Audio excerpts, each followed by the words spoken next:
En sí mismo, Yellowstone siempre es un gran teatro, siempre es una noticia de portada. Y si además añades lobos, el asunto es gigantesco.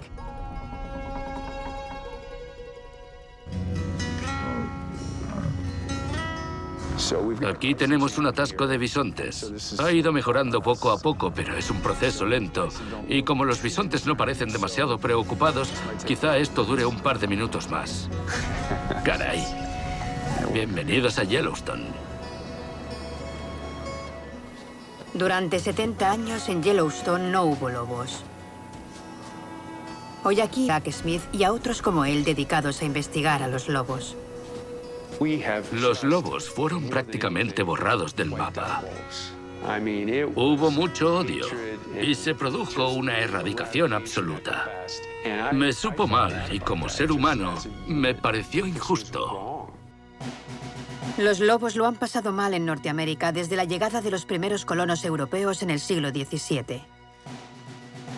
Buena parte de los pueblos indígenas del subcontinente consideraban a los lobos compañeros de caza y guardianes espirituales. Pero para los colonos y sus descendientes, los lobos eran sus competidores. Solíamos venerar a los lobos porque ellos eran cazadores igual que nosotros. Pero cuando comenzamos a criar ganado, se convirtieron en enemigos. Durante más de 300 años, los lobos fueron atrapados, abatidos a disparos y envenenados. A mediados del siglo XX, los lobos grises en los 48 estados contiguos de Estados Unidos habían sido prácticamente exterminados. En la década de 1970, el gobierno declaró al lobo gris especie en peligro de extinción, y así se sentaron las bases para su reintroducción.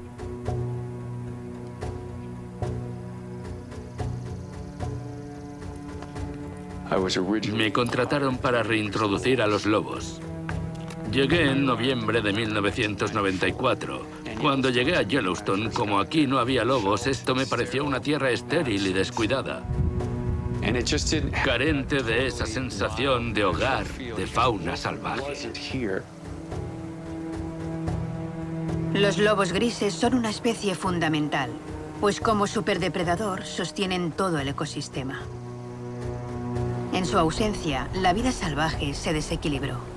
Los lobos fueron erradicados por la gente. Esto está totalmente demostrado. Mi trabajo era hacerles regresar. Nadie sabía cómo saldría. Yo fui responsable de ello desde el principio, y lo que más me intranquilizaba era fastidiarla. 12 de enero de 1995. Por primera vez en décadas, 14 lobos de 3 manadas llegaban al parque de Yellowstone. Los transportaron en camiones desde las montañas rocosas canadienses. Pero esto no agradó a todos. La hostilidad inmemorial contra los lobos nunca desapareció. Mucha gente detestaba a los lobos y los querían muertos a todos. Así que aquella iniciativa fue muy arriesgada para el servicio de conservación del parque. Nos preocupaba que abandonasen el parque o que las manadas se dividieran, y también que los cazasen de forma furtiva dentro o fuera del parque. Cuidado. Bajadlo con cuidado. Antes de soltarlos en el parque, los lobos pasaron 10 semanas en recintos vallados para aclimatarse a su nuevo hogar. El equipo tenía que abrocharles collares radiotransmisores para seguir su rastro tras su liberación.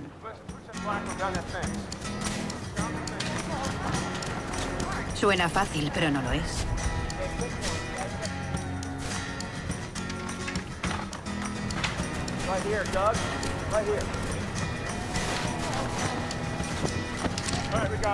Uno menos, aunque quedan muchos más.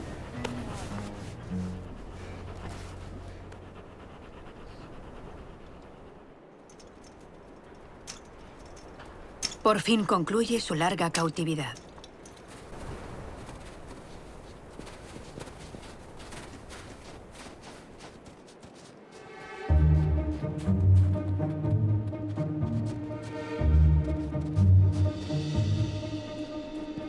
Salieron pitando y fueron a Red Lodge. La mente del lobo está programada para trasladarse sin parar. Así que pensé que muchos se irían y que otros muchos morirían. El número 10 fue disparado inmediatamente.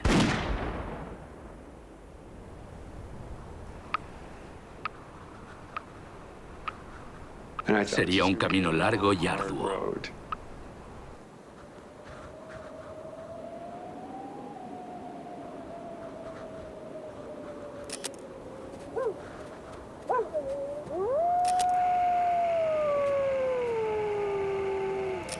De repente, una manada se situó en un alto a unos 274 metros de la carretera y se dedicaba a aullar a los coyotes que le respondían. Seguramente los coyotes no habrían visto un lobo en sus vidas. Es muy probable. Aquello duró entre 10 y 15 minutos. Fue mi primera grabación. Yo tenía una cámara de 16 milímetros y comencé a filmar todo aquello. Creo que fui el primero que vio a los liberados lejos del recinto vallado.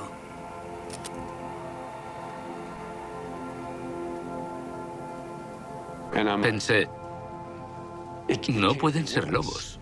Aquello fue una explosión y los veíamos continuamente.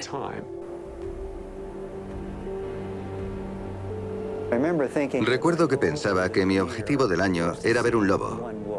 Me contentaría con ver un solo lobo de los que habían reintroducido, aunque solo fuera una parte de la cola entre la maleza. Ese era mi objetivo. Al final vi a los 6 miembros de una manada. Aquel fue un día muy bueno para mí. Podrían haber regresado a Canadá como si nada, pero no lo hicieron. Entonces comencé a pensar, esto va a salir bien. Empecé a ver a los lobos deambulando y formando manadas solos, reproduciéndose y sin salir del parque. Si les das la mínima oportunidad, ellos harán el resto. En esto puede resumirse la historia de la reintroducción. Dales la mínima oportunidad y ellos harán el resto.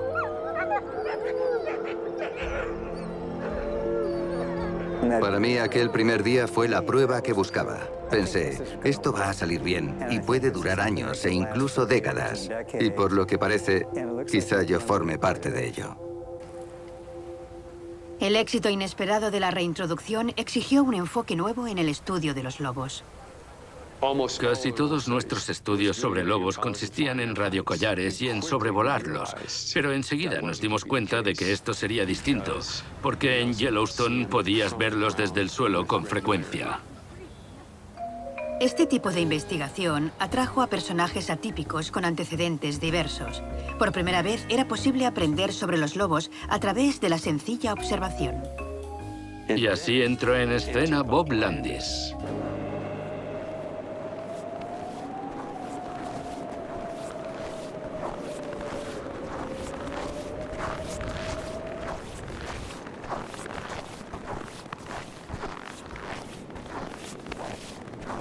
Bob es una reliquia del pasado. Es un naturalista de la vieja escuela que aprendió de su padre, que era cazador.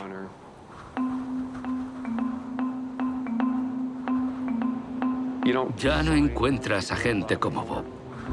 Es incansable e insistente y sale al campo todos los días. Nadie hace lo mismo que él.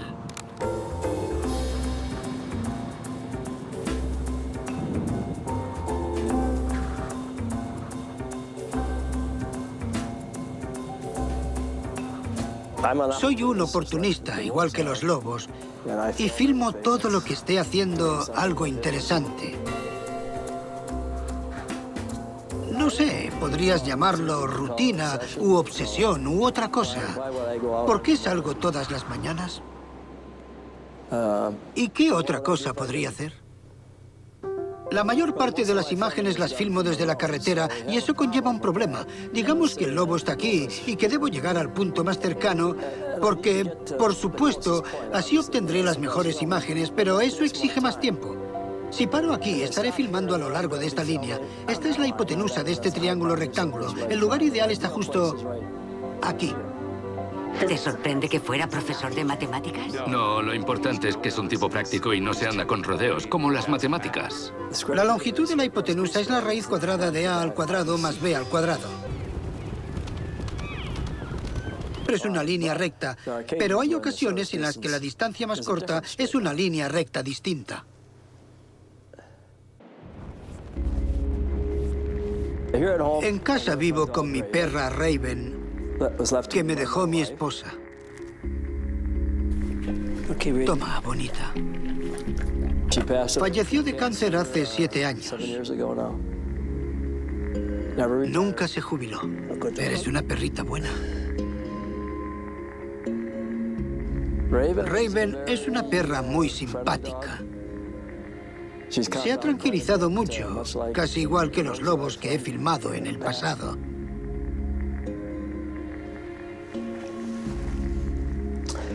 En fin, esta es mi manada. Mi manada de un solo miembro. El sótano está organizado. Creo que hasta el último centímetro de cinta que he usado está ahí abajo.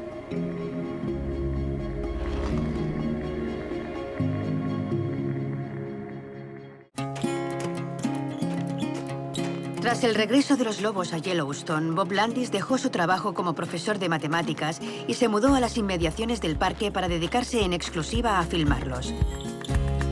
Nadie en el mundo ha filmado a más lobos salvajes que él y ha realizado decenas de documentales de naturaleza.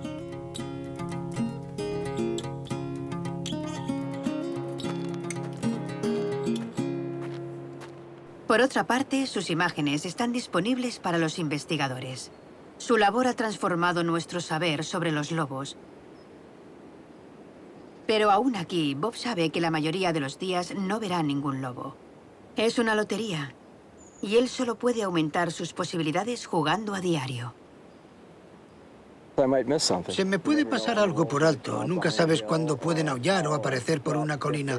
Si en un buen rato no he encontrado nada, me voy y recorro la carretera para intentar encontrar otra cosa. Normalmente a Rick.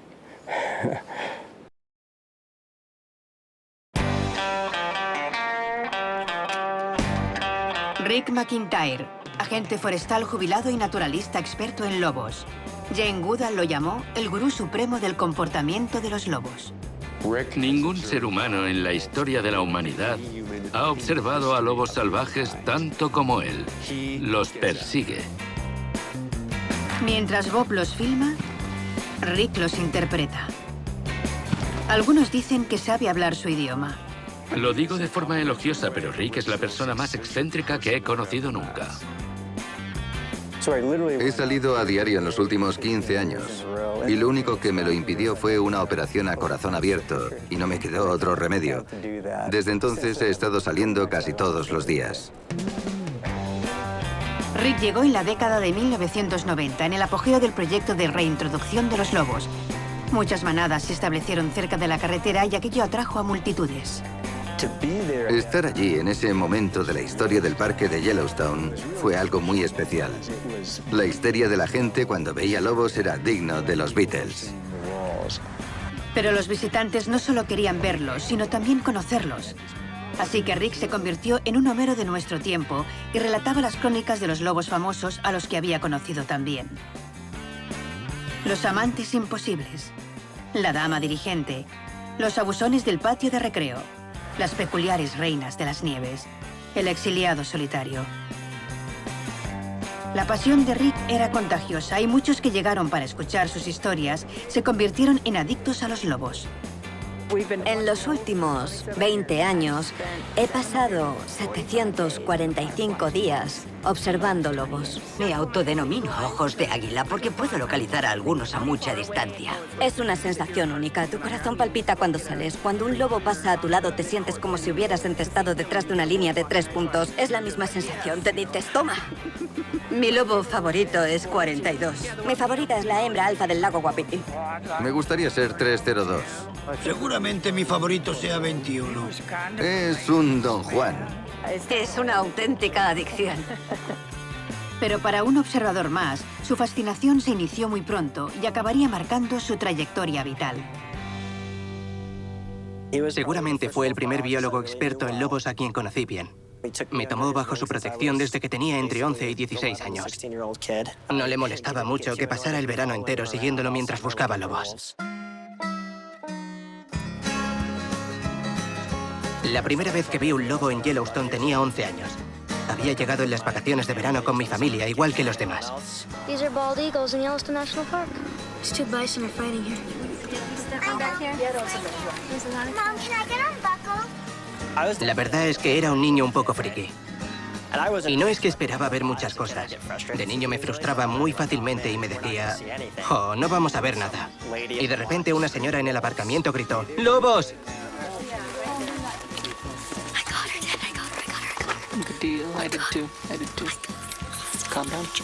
There's a bear. Black bear. Vimos una osa negra con 2 oseznos sobre una colina y los lobos acabaron matando a los oseznos junto a la carretera cerca de donde estábamos. Me emocioné mucho y mi hermana se puso a llorar.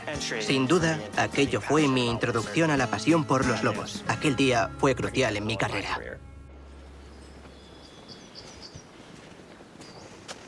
Jeremy Sanderash acabó trabajando en Yellowstone siguiendo la pista a los lobos.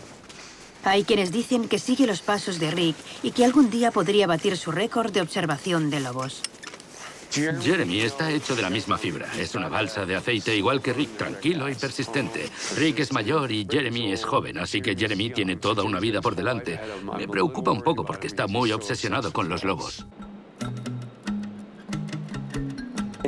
Esto tiene un poco de locura. Llegas aquí y te quedas quieto como un muerto en medio del campo, observando a estos animales y vives sus vidas, día sí, día también. No creo que logres avances científicos ni creatividad sin obsesión ni locura. En fin, ¿en qué consiste la vida si le quitas los descubrimientos de sus engranajes? Los lobos de Yellowstone son un auténtico culebrón. Se dedican a invadir sus respectivos territorios. Conocemos el sexo de casi todos, cuándo nacieron, quiénes fueron sus padres, con quiénes se aparean. Es igual que una serie de televisión, pero en la vida real.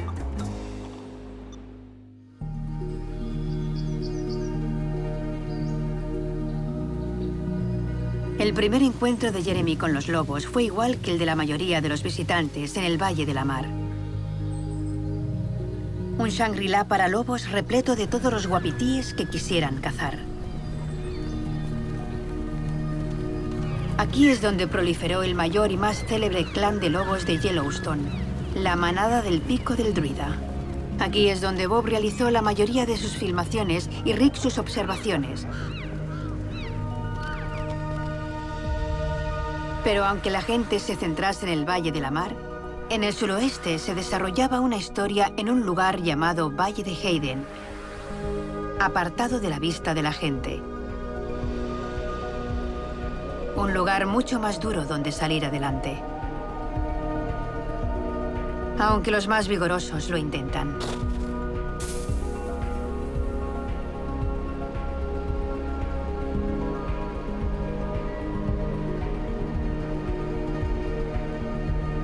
En los inicios de la reintroducción, ver un lobo era algo inusual en estos parajes.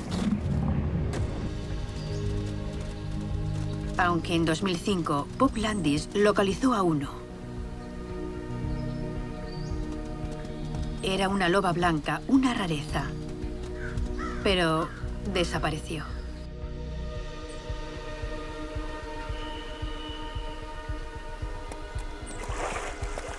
Cuando la nieve se fundió, Bob regresó al Valle de Hayden y volvió a filmarla. Aquel verano traté de seguirla todo lo que pude. Una vez se metió en una madriguera de coyotes que yo había estado filmando porque en aquellos momentos estaba trabajando con coyotes. Y los 2 coyotes alfa acabaron ahuyentándola.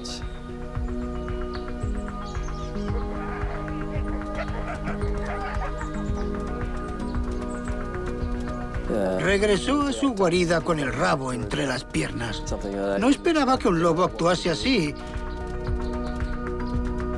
porque se auguró que los lobos eliminarían a todos los coyotes del parque tras su reintroducción, pero no fue así. Si un coyote podía asustarla, ¿cómo sobreviviría en este valle perdido de la mano de Dios? Cuando Bob regresó de nuevo, vio que tenía un collar transmisor. Los científicos también estaban interesados en ella. Enseguida tuvo un compañero y una pequeña camada. La pareja se convirtió en los miembros alfa de su clan. Los llamaron la manada del Valle de Hayden.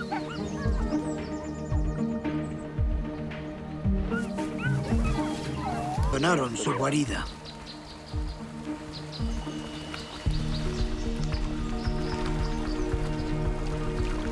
Los días cálidos de verano, el Valle de Hayden parece ofrecer un botín suficiente para la pequeña manada. Como si ésta hubiera encontrado su propio...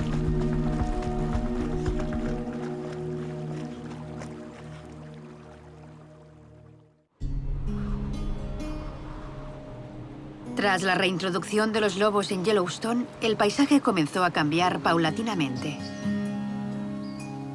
Los lobos son los mandamases de América del Norte. Sin ellos no tendríamos ecosistemas. Restaurar al depredador cumbre produjo cambios sutiles en todo lo que hay debajo de él.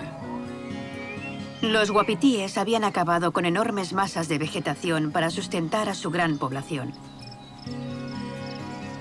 Ahora que los lobos los cazaban, su número disminuyó y la hierba pudo crecer. Y eso provocó un efecto en cascada. Insectos, peces, praderas, todas estas cosas quedaron sutilmente alteradas. Normalmente todo lo que existe en la naturaleza queda sutilmente alterado, pero cuando eso va ocurriendo a lo largo de mucho tiempo, se produce un cambio significativo. La manada de Hayden ha estado aprovechando los beneficios de esta opulencia natural. Cuando Bob Landis vuelve a hallarla, los pequeños lobeznos se han convertido en lobatos sanos y están aprendiendo las aptitudes propias de su edad. Cuándo soltar una presa y cuándo no. La mayoría de los lobatos tiene pelaje gris. Pero una comienza a parecer más clara, como su madre. Y Bob la descubre cazando sola.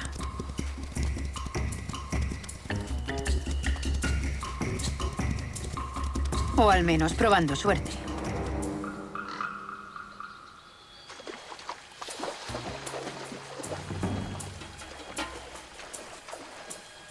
La joven loba cae en el truco más viejo del manual de los wapitíes: refugiarse en el lago. ¿Ahora qué? Es una buena nadadora, pero nunca se había encontrado en esta situación. Esta vez su padre interviene para enseñarle cómo se hace.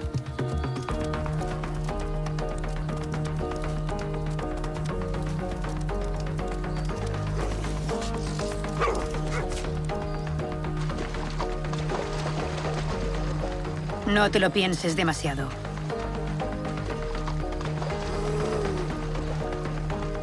Lánzate a la yugular.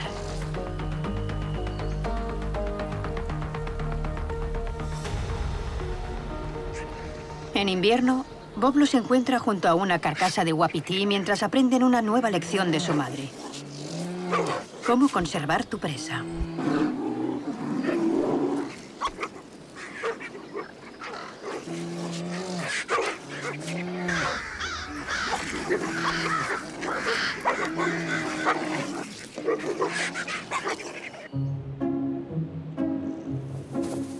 Los adultos se retiran y los jóvenes continúan practicando sus aptitudes cazadoras.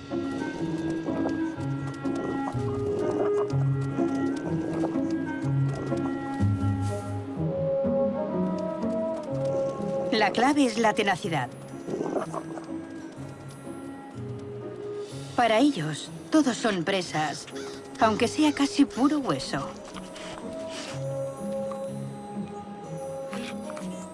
La emprenden contra el recio cono de señalización.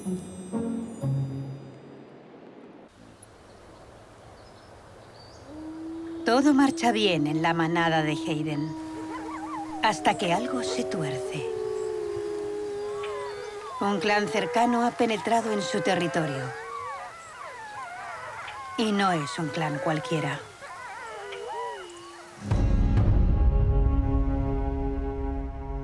Los Mollies son el mayor clan reinante de Yellowstone. Hace 28 años que habitan el mismo territorio, el Valle Pelican. El Valle Pelican es un lugar con unos inviernos sumamente severos, son muy duros. Y estos lobos son grandes. Pienso que porque matan bisontes. Si eres asesino profesional de bestias 20 veces mayores que tú, tienes que ser un tipo muy duro de pelar. Eran la mafia y nadie se mete con ella. Cuando aparecían ellos, las otras manadas se apartaban. Se mueven pavoneándose.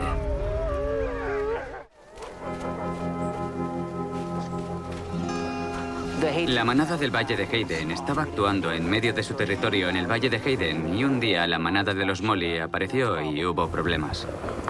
Fue un día de nieve a finales de octubre y hubo intercambios de aullidos entre los 4 adultos de la manada de Hayden, inclusive la hembra blanca y los de la otra manada mayor de 16 o 17 miembros. Hembra alfa con heridas mortales que estaban provocándoles la muerte debido a un ataque de los Molly. Ella fue arrastrándose hasta llegar a 1,5 kilómetros de la carretera y allí murió. Pudimos verla en sus últimos momentos de vida. Los lobatos se reagrupan fuera del Valle de Hayden. Ahora los Molly controlan su territorio. La hija y sus hermanos están en una encrucijada. Sus padres murieron antes de enseñarles lecciones esenciales. Comencé a pensar cómo habría sido aquel día para su manada. Y también me planteé cómo sería el futuro para la manada. Porque a menudo, cuando una manada pierde a su hembra alfa, es muy probable que el grupo acabe disolviéndose.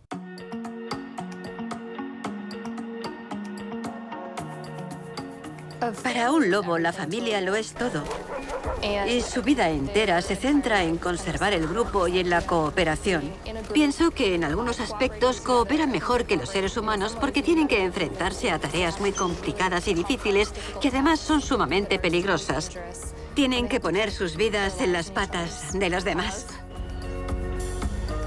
Kira Cassidy es investigadora del proyecto de Yellowstone Wolf. Su interés es la vida social de los lobos. En los últimos años ha estado estudiando el papel crucial desempeñado por la hembra alfa en una manada. Todos aportamos nuestras propias lentes a nuestro trabajo y pienso que al principio, como la biología carnívora era un campo bastante dominado por los hombres, estos preferían centrarse en lo que hacían los machos, pero cuanto más hemos podido observar a los lobos, sobre todo en Yellowstone, donde son tan visibles, más nos fijamos en el papel de las hembras.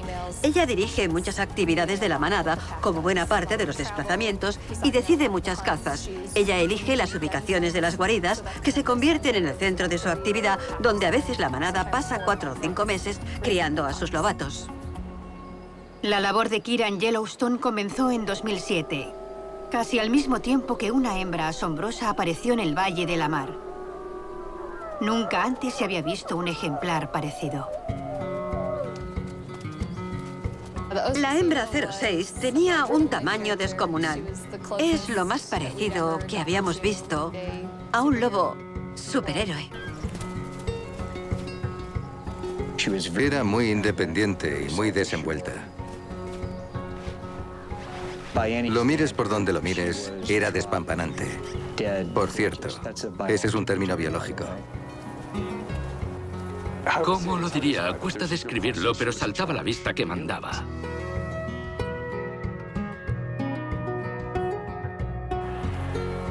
Yo tenía 16 años y estaba en el instituto. Sí, era una tierna edad y pienso que de algún modo ella fue mi noviecita del instituto. Aquello tuvo bastante gracia. Aunque quizá nunca debió ser así, aquella loba ejerció una influencia enorme en mi vida en aquel momento. Sin duda fue el lobo más extraordinario que había visto. El nombre 06 se debe a su año de nacimiento, 2006. Pasa una cantidad de tiempo inusual como loba solitaria y a los 2 años de edad comienza a distinguirse de los demás. Cuando se fue de casa como joven adulta, fue cortejada por los machos más grandes, más fuertes y más listos que había. Pero ella los rechazó uno tras otro. Uno de los motivos por los que no le importaba nada estar sola es que era una maestra cazadora, seguramente la mejor del parque, así que era completamente autosuficiente. Estoy pensando en una pegatina de la década de 1960, al inicio del movimiento de liberación femenina, que decía: una mujer sin un hombre es como un pez sin bicicleta. Era una pegatina digna de ella. Su longitud era desproporcionada a su altura y eso le daba muchísima velocidad. Era una especie de guepardo debido a su espina dorsal tan larga. Cuando comenzaba a correr, aquello era bastante extraordinario. Me parecía que mataba como si fuera un felino. Un rasgo realmente único. Se acercaba a sus presas corriendo de frente y hacía que dieran una patada al aire. Esquivaba la primera patada y entonces saltaba e intentaba agarrarlas por el cuello. Para ella, aquello era pura rutina. Cuando alcanzó el equivalente a la mediana edad humana, alguien bien pasados los 40, conoció a alguien que tenía un hermano. Ella les doblaba de sobra la edad, y como carecían de experiencia, no eran muy buenos cazadores y no parecían tener nada de especial. No eran precisamente agraciados, aunque tenían algo que a ella le gustó, y eso le bastó. 06 elige al hermano menor, 755, para que sea su macho alfa. Aunque no sea el mejor cazador, sin duda es una buena compañía. 755 y ella se convierten en líderes de la manada del Cañón de la Mar y tienen muchos lobeznos.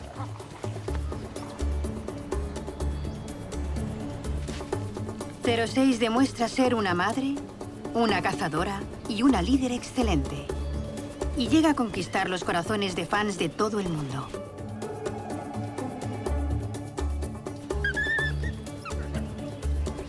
¿Pero tendría madera de fundadora de una dinastía?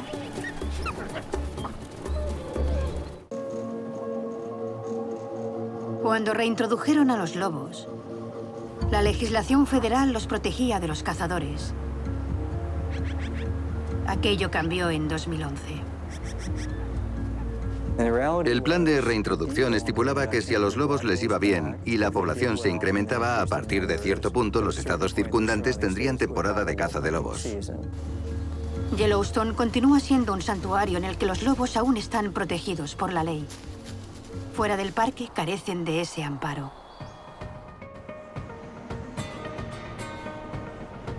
En 2012, la manada del Cañón de la Mar de 06 ya suma 13 miembros. Su compañero y su hermano han mejorado mucho sus aptitudes para la caza.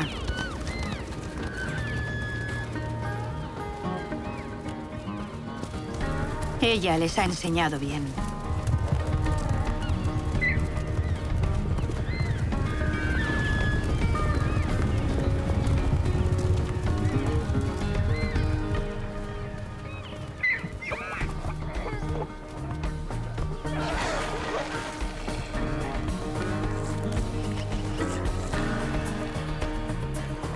Y la manada parece haber encontrado una cierta paz y estabilidad en la cima de la cadena trófica.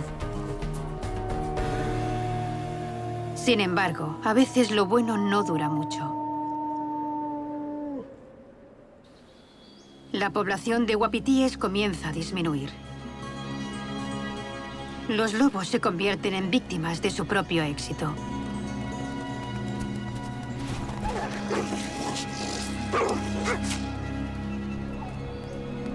La escasez desemboca en desesperación.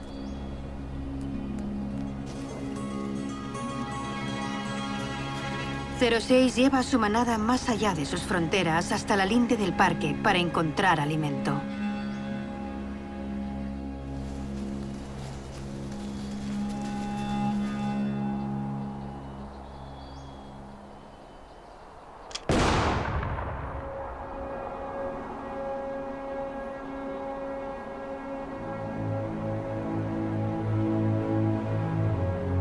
Como la hembra 06 era tan lista y parecía saber perfectamente cómo sobrevivir, no pensé que fuera ella.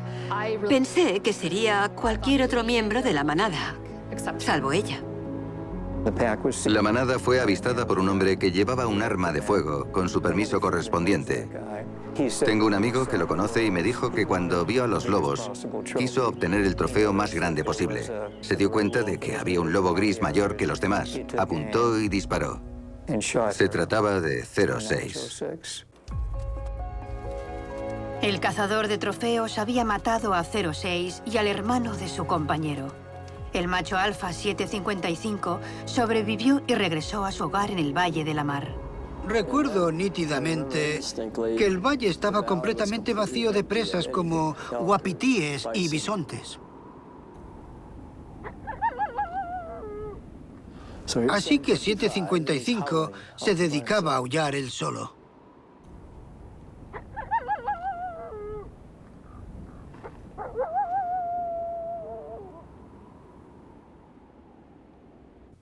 Sabe que tiene que regresar, pero no puede.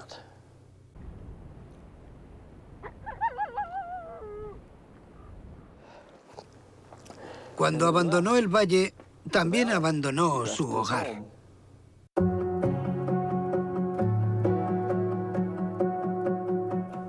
Había pasado por un periodo demoledor de su vida. Su hermano, con quien había compartido todos los días de su vida, había muerto a disparos delante de él. Su compañera sufrió el mismo final. Todas las hembras de la manada eran hijas suyas. Los lobos no se aparean con parientes cercanos. Así que se separó de ellas, lo cual resulta muy peligroso. A esa altura era de mediana edad y sus reflejos se habían ralentizado un poco. Comenzaba a encanecerse por la edad. El momento ya es bastante duro, y aún más para un lobo solitario. Sin el poder de la manada para cazar, 755 aprovecha toda la carroña que puede. Pero incluso una comida escasa es difícil de conservar.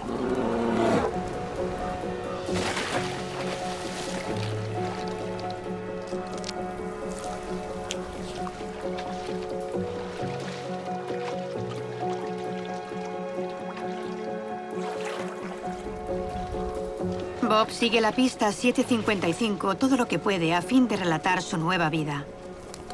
Pero enseguida el lobo solitario desaparece en la inmensidad, donde Bob no puede seguirlo.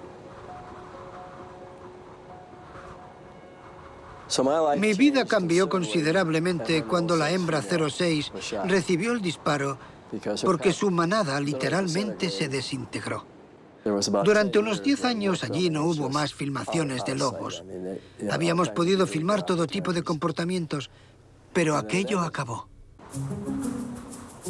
Sin embargo, Bob no es de los que arrojan la toalla y enseguida su atención se traslada del Valle de la Mar al de Hayden, en busca de algo interesante que al final aparece. Una loba llamativa que no reconoce.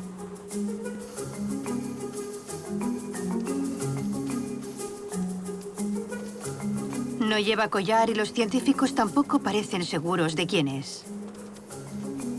Fue una de mis primeras tareas. Me contrataron un año como técnico para averiguar quién era. Salí con mi telescopio terrestre.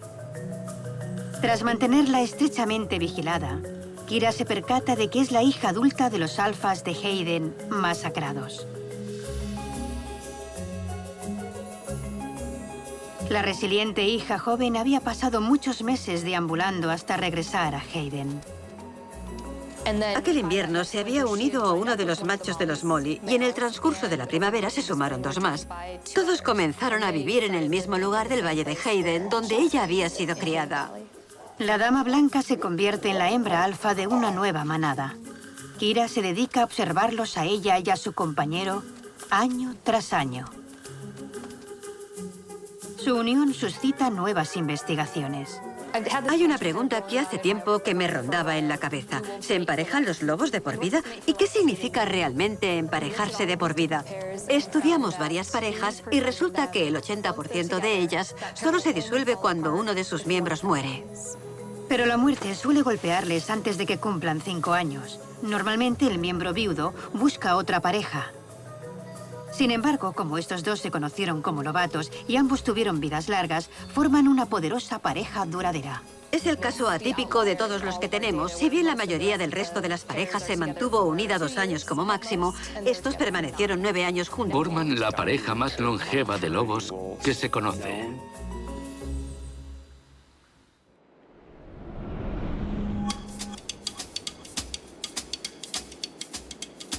Hay un motivo por el que a menudo el lobo recibe el nombre de lobo gris. En todo el mundo, la inmensa mayoría de los lobos luce un pelaje gris. Sin embargo, en Yellowstone y en otros puntos del oeste de Estados Unidos, son un poco distintos. Casi la mitad de los lobos grises del parque son negros. El biólogo de fauna salvaje Dan Staller y un equipo de genetistas deseaban saber por qué.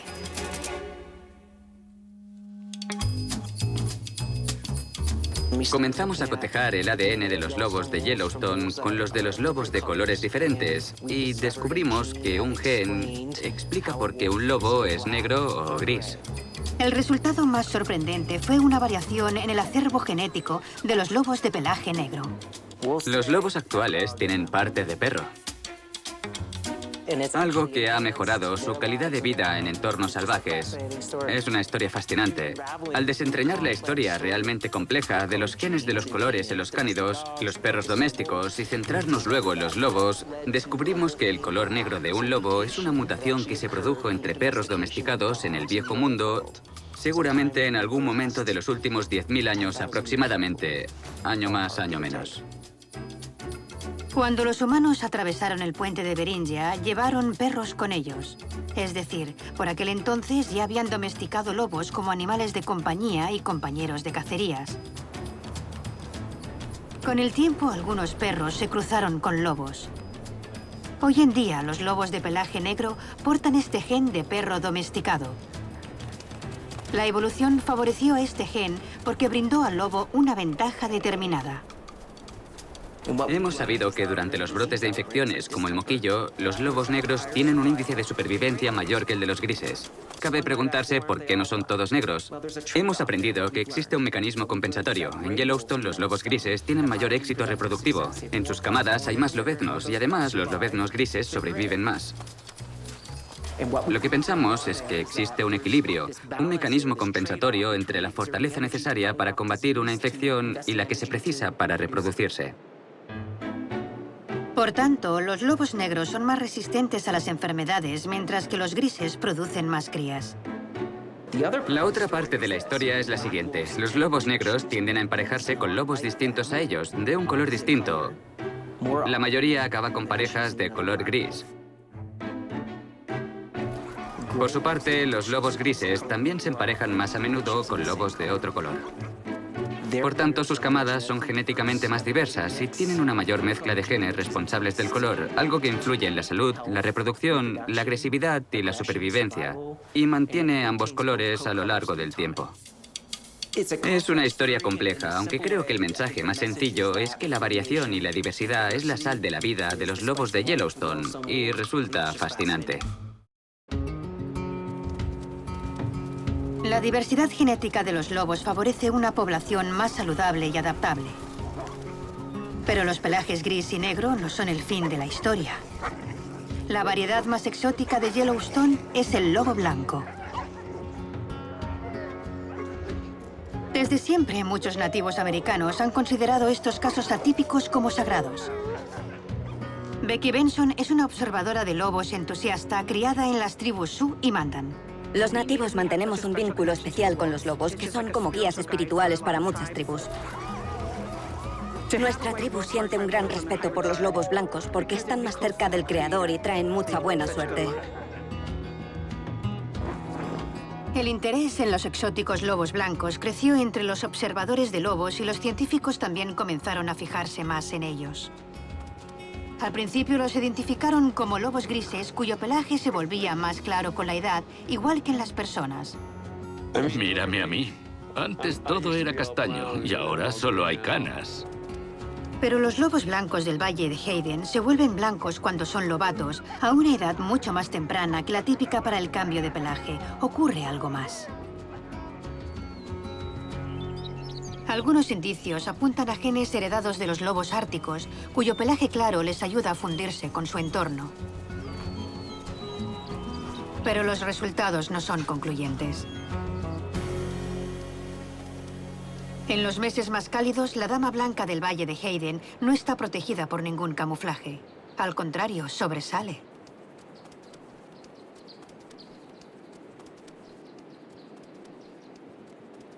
Un día de abril de 2017, cuando tiene 12 años, se separa de los suyos para rascar alimento en un cadáver y nunca regresa.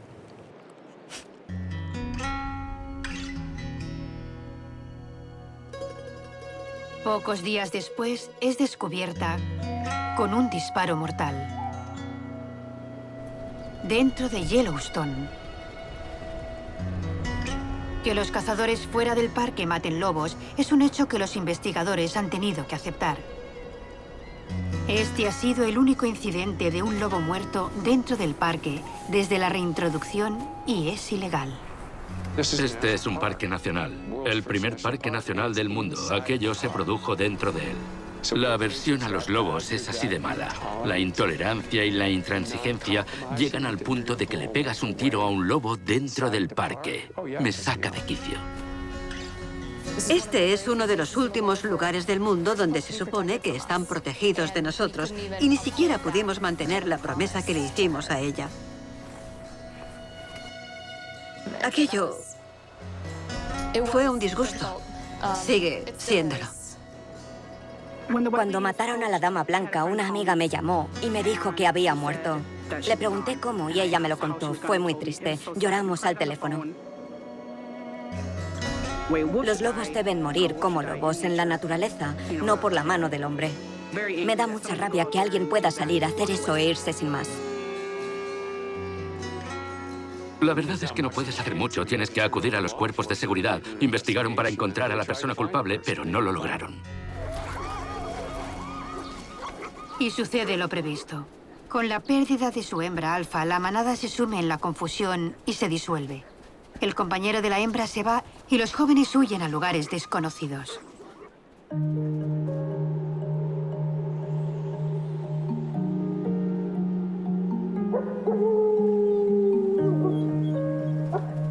Resulta que el auténtico daño de la caza no reside tanto en el número de animales muertos, sino en cuáles mueren. La desgracia de los lobos en todo el mundo es la mortalidad provocada por los humanos. Pero resulta que poblacionalmente son muy resilientes. Son una especie fecunda y productiva. Hemos aprendido que su estructura social es menos resiliente que su capacidad para reproducirse, sorteando los problemas provocados por los humanos. Si matas al lobo que no debes en el momento inadecuado, toda la manada se va a pique con un solo lobo. Los cazadores no siempre seleccionan el lobo al que disparan. La pérdida de individuos dominantes es sumamente grave. Muchas veces no sabes cuáles son los dominantes, y eso es importante cuando se trata de carnívoros sociales porque puedes afectar a toda la manada. Cosecha es un término que significa nivel sostenible.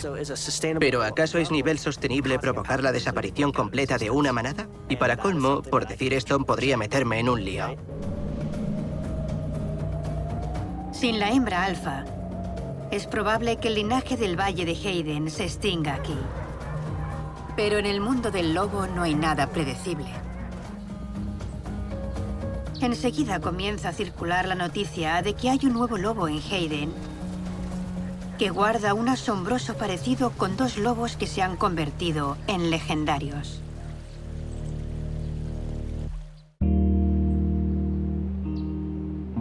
Estaba en el Valle de Hayden intentando filmar lobos, algo que hago a menudo. Me gusta filmar allí. Había una hembra blanquecina. En aquel momento no sabía qué edad tenía. Enseguida Bob se da cuenta de que es la hija de la dama blanca. Tanto a su madre como a su abuela las mataron. Y ahora la pequeña se ha instalado en el lugar de origen de su familia. Pero la carga de portar su linaje matrilineal no parece preocuparle mucho.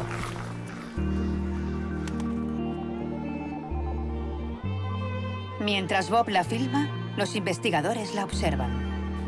¿Tendrá madera para convertirse en una líder?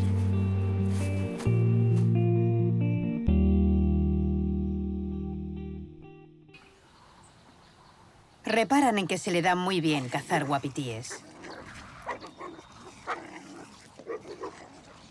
Pero para ser líder de una manada, debes ser más que una cazadora capaz. Necesitas un compañero.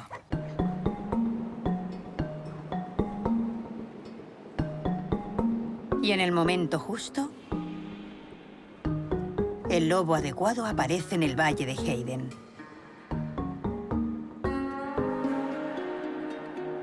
Es el último lobo que Bob esperaba ver. Primero oí aullar a un lobo y entonces miré al otro lado del río. Eché la vista y era negruzco, aunque tenía mucho gris en el morro. Mientras filma, Bob se da cuenta de que es 7:55, el lobo de la mar perdido hacía años. Si hubiera tenido una banqueta, me habría caído de ella. Fue una especie de gran reencuentro. Como lobo viejo y solitario, había recorrido todo lo ancho y largo del parque hasta terminar en la zona central. Un día fui allí y vi a 7:55. Estaba con alguien. Y no era cualquiera, sino la tercera hembra blanca de su linaje. Ella quedó embelesada con él al instante. Y no hubo más que hablar. Se unieron. 7:55 y su nueva compañera se establecen en el valle de Hayden, cerca del lago Wapiti, y se convierten en los alfas de la conocida como manada del lago Wapiti. Se apegaron mucho y formaron una manada nueva en el mismo territorio que habían ocupado la madre y la abuela de ella, el valle de Hayden. Aquello fue el comienzo de una nueva historia. Eran perfectos uno para el otro. Él era bastante mayor que ella en el sentido de ser muy experimentado. Aquel año ella tuvo una camada. Él trabajó día y noche para alimentarla. Recuerdo que una vez ella estaba cuidando y vigilando a sus lobeznos. Y él recorrió unos 10 kilómetros solo. Mató a un wapiti, él solo. Engulló de 5 a 10 kilos de carne. Comenzó a regresar hacia su familia. Continuó su camino. Alimentó a su compañera y a la camada. Y luego regresó hasta el cadáver de la presa para llevar más carne. Un tipo del que te puedes fiar. Para nosotros, verlo en aquella época feliz, con una compañera nueva, jugando con sus lobeznos, alimentándolos, velando por ellos y protegiéndolos, fue una gran alegría. Un final bastante feliz de la historia. Salvo que aquel no fue el final. Hubo más. Recuerdo que me puse a otear. Eché la vista al otro lado de la montaña y vi 3 figuras negras que descendían muy rápido. Me dije, ¿quiénes serán esos lobos? No sé quiénes serán, pero no eran de Wapiti. Una vez te preguntabas quiénes serían. Eran los molis.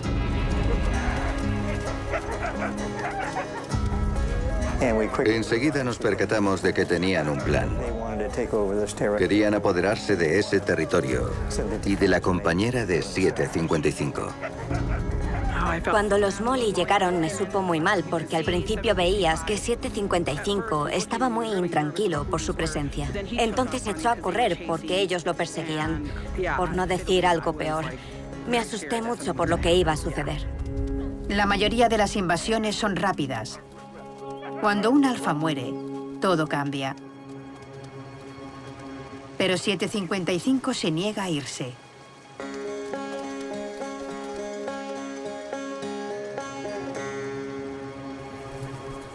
Y los Molly no parecen tener claro qué hacer con él. No lo mataron. Él planteó una partida larga y supo cuándo huir y cuándo quedarse. No fueron sumamente agresivos con él, aunque era evidente que querían mantenerlo alejado. Así que lo persiguieron y él huyó la distancia justa para tranquilizarlos, acostarse y ver a su familia a lo lejos. Durante todo aquel tiempo, 7:55 siguió llevando comida a sus crías y alimentándolas, pero a escondidas, donde los Molly no se daban cuenta. Su nivel de resiliencia fue algo inaudito. Tras unos meses, estaba tentando a su suerte y seguramente no sobreviviría a muchos encuentros más con los enormes lobos Molly.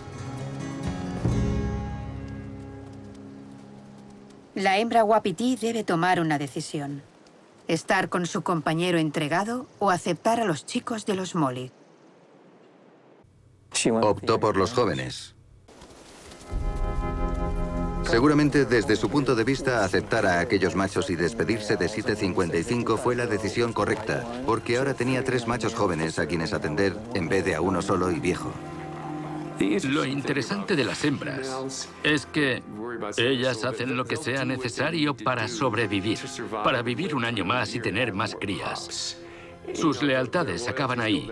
Es algo que ya hemos visto. Los lobos tienen vidas cortas, no tienen mucho tiempo y quizá no tengas otro año para reproducirte, a menos que aproveches la mejor situación que se te presente. Es una visión muy pragmática del amor.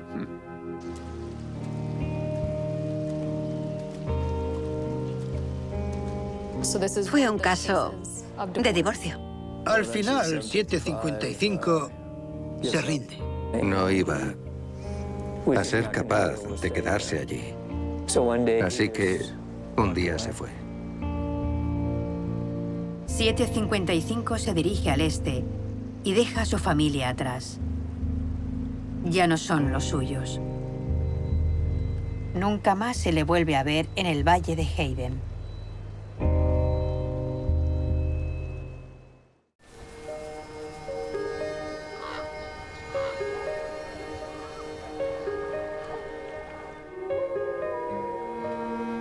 Si pasas el tiempo suficiente observando el ritmo de la naturaleza, enseguida te das cuenta de que lo que ésta se lleva con una mano, te lo da con la otra.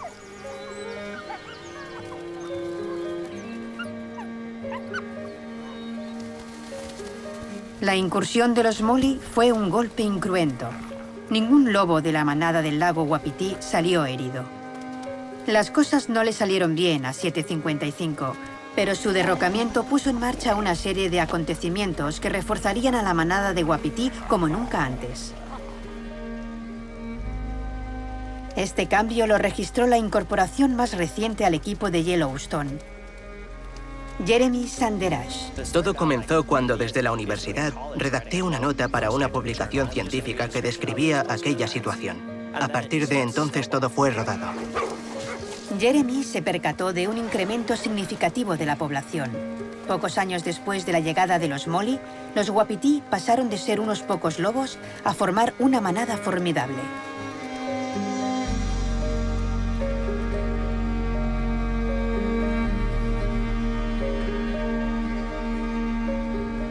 Ahora podían aventurarse fuera de su territorio sin miedo a los ataques de intrusos. ¿A qué se debió ese crecimiento tan rápido? Para responder la pregunta, Jeremy recurrió a sus amigos. Aquello fue un premio gordo de datos. Dan aportó estudios genéticos. Doug los datos de los collares. Kira la dinámica interna de la manada. Rick y los observadores sus anotaciones de primera mano. Y Bob las imágenes.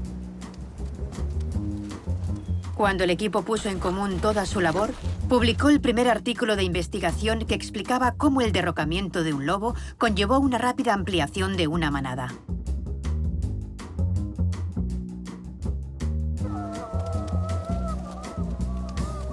Cuando los machos de la manada de los Molly expulsaron a 755, adoptaron a sus lobeznos y se aparearon no solo con la hembra blanca, sino también con las hijas de 755. Jeremy cree que la decisión de la hembra Wapiti marcó el nuevo rumbo de la manada. Su decisión de quedarse con aquellos machos fue importante porque los lobos suelen evitar aparearse con parientes cercanos. Cuando 755 fue expulsado de la manada, los 3 machos nuevos pudieron aparearse con las hembras, y así la manada del lago Wapiti llegaron a los 25 miembros, una cifra enorme para una manada de lobos. La manada floreció gracias a la sustitución decidida por la hembra.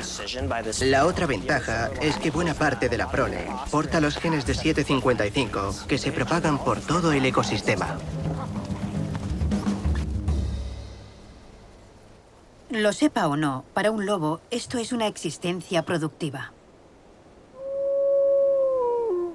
No está mal para un marginado.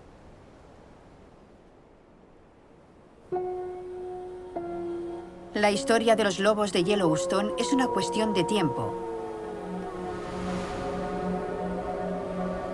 puesto que el destino de una manada se desarrolla a lo largo de él. Remoto, cuando los lobos y los seres humanos se encontraron por primera vez. La historia continuará siempre y cuando haya personas que presten atención. Desde las trincheras, él lleva años prestando atención.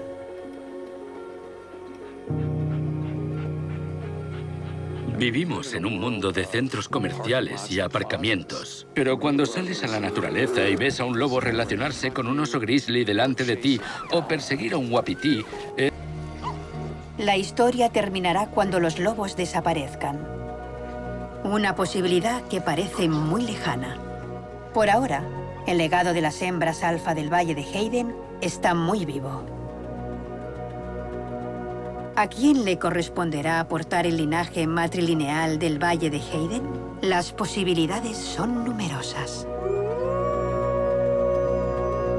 Hay muchas bisnietas y aún desconocemos sobre quién recaerá el liderazgo. No lo sabemos. La historia aún no se ha escrito.